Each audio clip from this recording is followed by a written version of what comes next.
আগামী মাসে ইরাক ছাড়ার কথা ছিল মার্কিন বাহিনীর, কিন্তু তার আগে হঠাৎ কোনো ঘোষণা ছাড়া আইন আল আসাদ বিমান ঘাঁটিটি ছাড়তে শুরু করেছে তারা। এই সামরিক ঘাঁটি ইরাকের পশ্চিমাঞ্চলে অবস্থিত।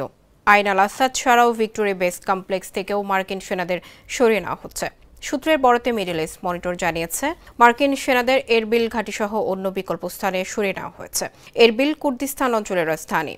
এর বাইরেও ইরাকের প্রতিবেশী এবং অন্য আরব দেশেও সরিয়ে নেওয়া হয়েছে মার্কিন বাহিনীকে। এভাবে হঠাৎ করে মার্কিন সেনারা ইরাক ছাড়লে মারাত্মক বিপদে পড়বে বাগদাদ। বিশেষ করে ইরাকে নতুন করে মাথাচাড়া দিতে পারে ইসলামী চরমপন্থা। আবার ইরানের প্রভাবও বাড়ার সম্ভাবনা রয়েছে। আইন আল আসাদ বিমান ঘাঁটিতে মার্কিন সেনাদের উপস্থিতির কারণে এতদিন ধরে ইরানকে ঠেকিয়ে রাখা গিয়েছিল। তবে এখন পরিস্থিতি ইরাকি কর্তৃপক্ষের নাগালের বাইরেও চলে যেতে পারে। সবার ভরসা মা, আর মায়ের ভরসা এসিআই এরোসল। 50 বছরেরও বেশি সময় ধরে পরিবারের সুরক্ষায়।